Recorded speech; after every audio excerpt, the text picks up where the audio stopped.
In this section, I have designed the part and I want to take this into drafting environment so that I can create two-dimensional blueprints out of my shape.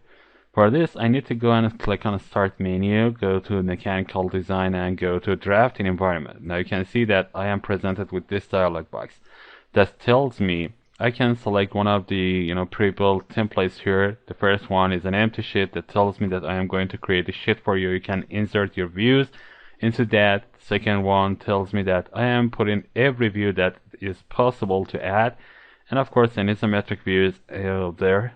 The third one, that is the default one, front, bottom, and right views are going to be added to my sheet, and the last one, front, top, and left views are going to be added. You can see a summary of what is going on here, and if you want to change the default, you can select the template and click on modify. For example, here I select modify. You can see that I can select ISO, ANSI, or other standards, and of course I can select the paper size here, and the portrait or landscape is going to be selected right here. So if I want to select an empty sheet, I can go to modify, and again the same standards and paper sizes are available for me. Now I'm going to select this default one and click on OK. Now it will take my shape into drafting environment. It will add the possible views here. You can see the border of the sheet here, and you can see there are 3 views that you can move them around by dragging the center view like this. If you want to move other views, you can grab the border of that, and you can see that these views are only moving in one direction. They cannot be moved in other directions. And the third one is like this. It cannot be, for example, dragged to the left or to the right. This is the only possible direction. And you can see one of the views is red in border. If you want to work with one view, you can activate it by double clicking on the border. For example, if I want to have some detailed view out of this, I can double click on the border. You can see that it turns into red, and this tells me that this is the active view that is present here. Now if you want to add more views to your shape, you can go to Insert menu, go to View, and select the type of view that you want to add. For example, if I want to have some isometric view, I can go and click on isometric view. It tells me that select the body that you're going to insert the view of that into here. Press Ctrl Tab once. You can see that it will take me to the part design environment. This is the body that I want to have, so I click on this. It takes the body into drafting environment, but here there's a compass that I can use to move my shape, rotate my shape, or anything that I want to do with my shape. If I for example grab this green dot here, I can select the angle of shape that I want to have. This is the angle that I need to have. You can see that I can change the angle by dragging, clicking on these arrows like this. But this is the view that I need to have. You can, of course, rotate it to right, to left, bottom, or top.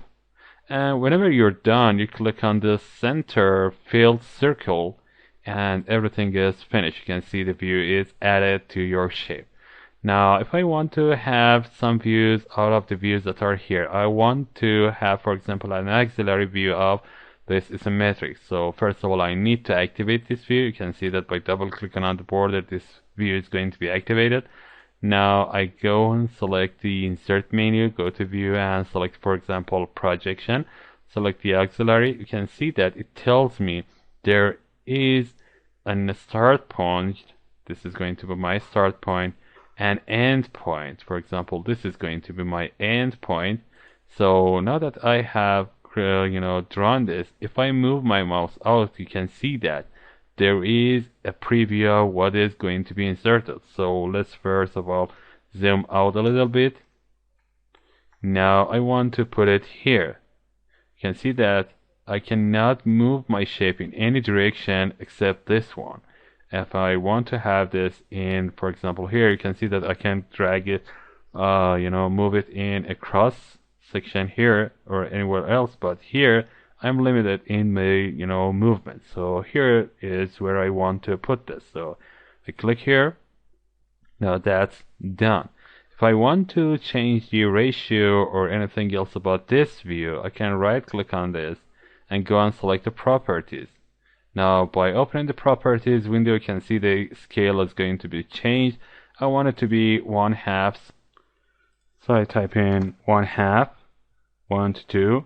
If I want to change the name, I can select this here. Auxiliary view can be, renamed. If I want to have an ID or change anything else, I can do this. Now I click on OK, now you can see that it changes. So I want to select this and drag it a little up. Now there are more, room to insert other views. Now if I want to add a detail view to one of my views, for example, this view has some places that are vague. I cannot understand what is in these places. I double click on this. First of all, I want to move it somewhere like here so that I have more room for other things, and I want to drag these to this part so I have enough room to put other shapes here. I want to add a detail view to my shape, so I double click on this border so that I can make this highlighted. I go to insert menu and select the type of detail view that I want to have. By clicking on these, you are taken into a sketching environment, so you can add a circle like the detail one, or you can draw any profile that you need to add.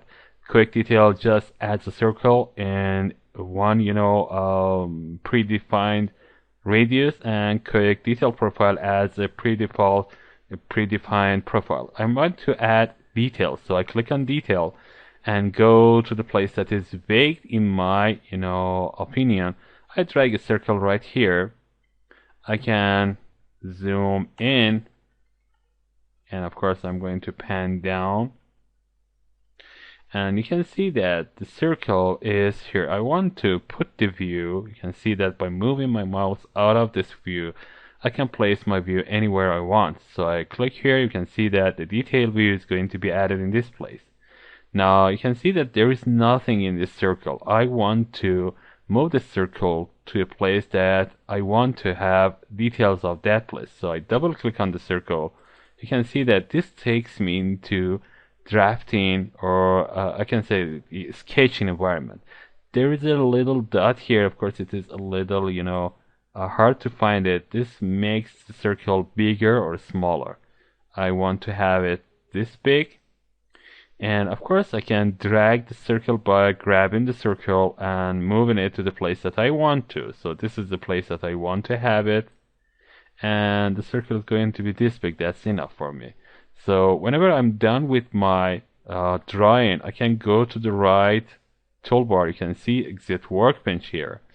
So I click here, and you can see the profile is updated. The detail view is going to be updated here. And if I want to make it more, make it bigger, I can click on the border, go to Properties window, and you can see that by default it is 2 times bigger. I want it to be 3 times bigger. So I type in 3 to 1 and click on OK. You can see the detail view is going to be changed by the, by the changes that I have made. Okay, now that I have broken view, I have an auxiliary view, I have a detail view, I want to add some more views to my shape. For example, I want to have a broken view. First of all, let's make this 2 times bigger.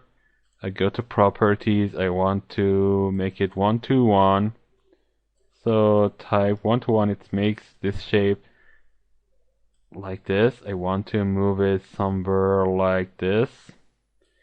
And if this is not okay, I can move the major view here, and of course this one a little to the left. Okay, now I want to make sure that this is the selected profile. So I double click on the border and make this red.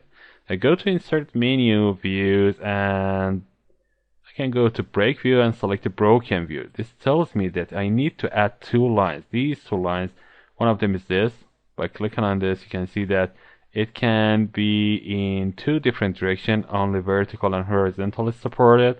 And now if I want to click here and select the next one, you can see that I can put it here. Now I want to move the lines. I want to grab the first line. You can see this is going to be like this. I couldn't move it. I just want to press Ctrl Z and again select the broken view and select the first line here like this, and the second line is going to be here like this, and after a while it is going to be processed and create the broken view that I have by clicking somewhere else. You can see that these views are going to be like this. The broken view is added and you can see the lines between the two broken parts.